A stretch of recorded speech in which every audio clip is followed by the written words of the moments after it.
My dear things, I'm afraid this Ashes series in Australia has been very short on humour.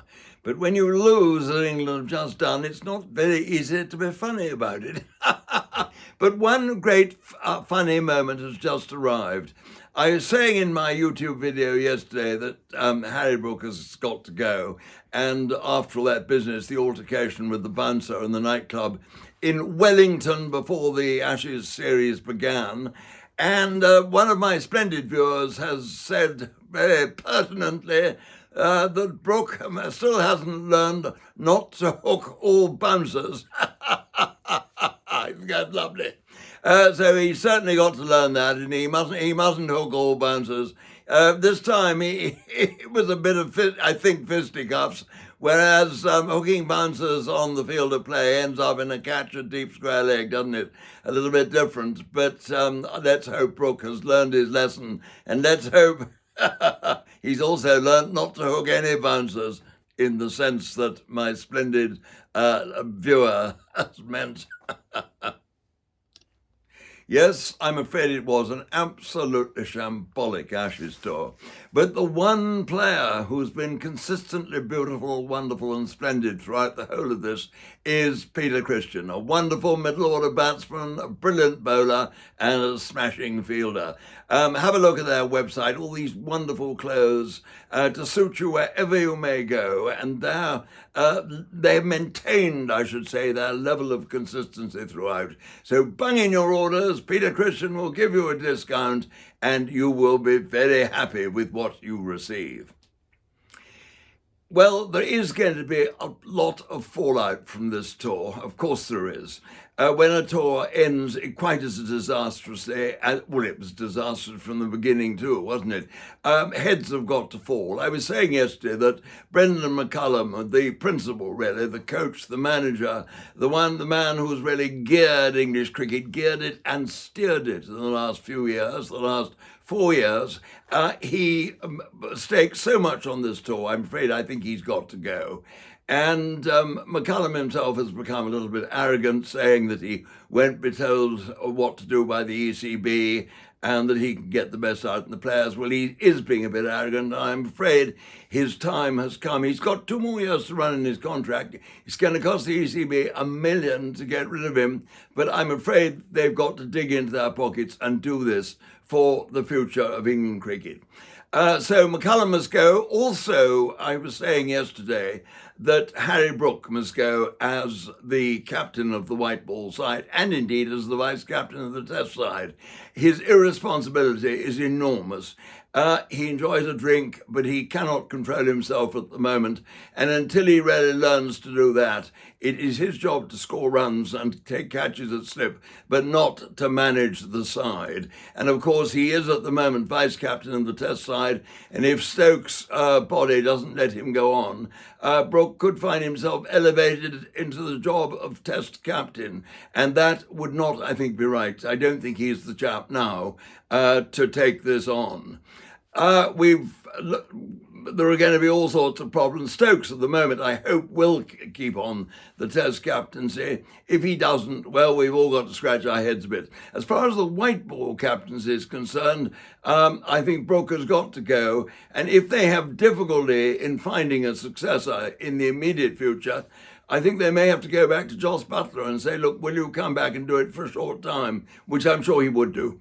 And anyway, there we are. I think we've got rid of those two, so to speak. Now, the other character who I think has got to go is the managing director of English cricket, Rob Key.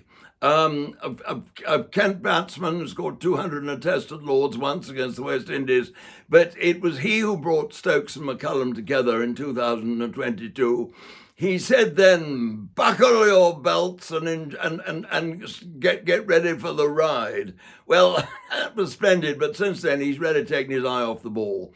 The results in the first 2 years were so good, he felt that Stokes and McCullum between them were going to really run the whole show, and he had to do a little more than rubber stamp their actions.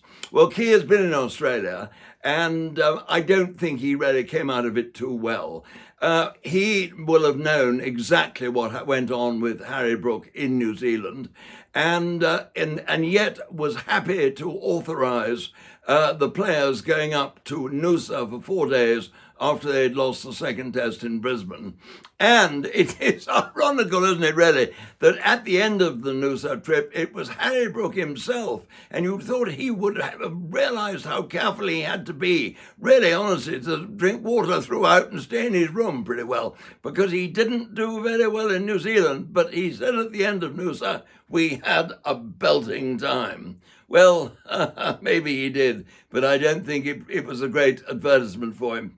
And anyway, the authorities, and I think McCullum comes into this as well, they should really have not, I think, have gone to Noosa. It's a small town on the Queensland coast. Everything is very visible. The press were there, television cameras were there. If they'd gone to Sydney or somewhere like that, a city, they would have been much less visible, would have blended in with the scenery, so to speak. And I think if they then had the odd tipple, no one would have minded very much. But as it was in Noosa, they let their hair down, they went for it, which was silly. And we're going to hear more and more about this when the ECB get down to their, they're going to excavate everything that happened on the tour. They're going to come, aren't they, back to that video of Duckett having drunk too much and all the rest. And so I'm afraid we haven't heard the last of Noosa for quite a while. But I do think we should have heard jolly end of the last of Robert Key as managing director of England cricket. I don't think he's come out of it very well. And I think he, with McCullum, have got to go and a new start has to be made. I was saying yesterday that my first choice would be Freddie Flintoff, if he would be prepared to do it. And Alistair Cook then would also come into the frame. Whether he and Flintoff might team up, I don't know. But Cook on his own, I think, would be very good. I think actually Flintoff and Cook might do it a very good job together, because I think they would get on brilliantly. But that is still to be decided. Meantime, Ben Stokes, if he recovers, I say if, there must be a big if, he's 34, he's soon going to be 35, injury has pursued him, and this is obviously a nasty one, this groin injury. If he recovers all right, and fine, but if he doesn't, his body cries, help, I've done enough, well, then we've got to look for a new test captain, and that isn't going to be easy. And in the circumstances that he will find himself thrown into it now, it would be very much less than easy. It'd be extremely difficult. Anyway, that is very much for the future.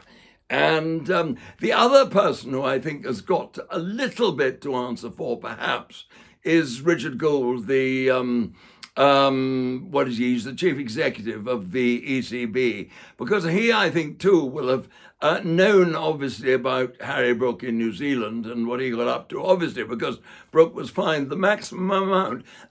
And it says a great deal, doesn't it, for the severity or the seriousness of what he did, that he's been fined £30,000, which is a lot of money.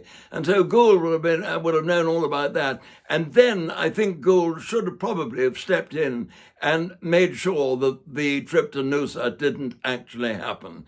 I know it's easy to be wise after the event. Of course it is. And I think everyone is feeling, well, McCullum has got everything so right in the past. Well, has he? We didn't do very well against India, did we?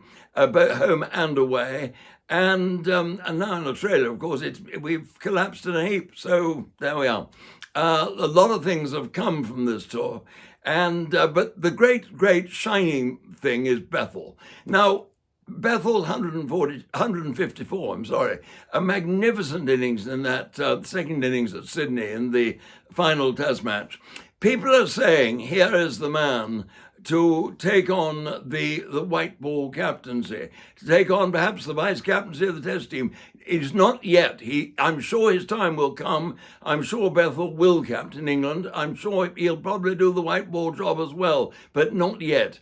He scored one Test 100, his first ever first-class 100. He's only played a small matter of 28 first-class matches, and to elevate him to captaincy of the white ball side would be absurd. It would put huge pressure on him. It would give him I think, little chance, or it would lessen his chances anyway of success.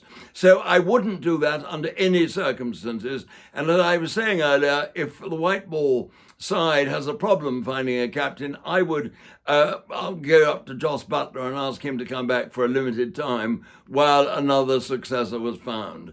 And in the Test, Bethel is obviously going to be a first choice into every Test side that's chosen. But the vice captaincy, that shouldn't be put on his shoulders yet, and indeed for 3 or 4 years. He's only 22.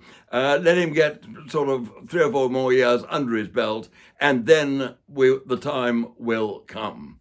So there we are. The only all-rounder who's really stood up to all of this, as I say, is Peter Christian.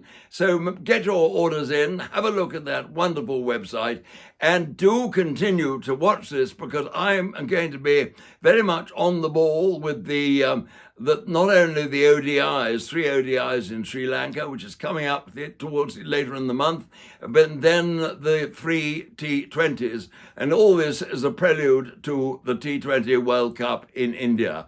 And I will be there, Peter Christian will be there. We'll be a very good front row of the scrum, to mix my metaphors slightly. And so keep listening.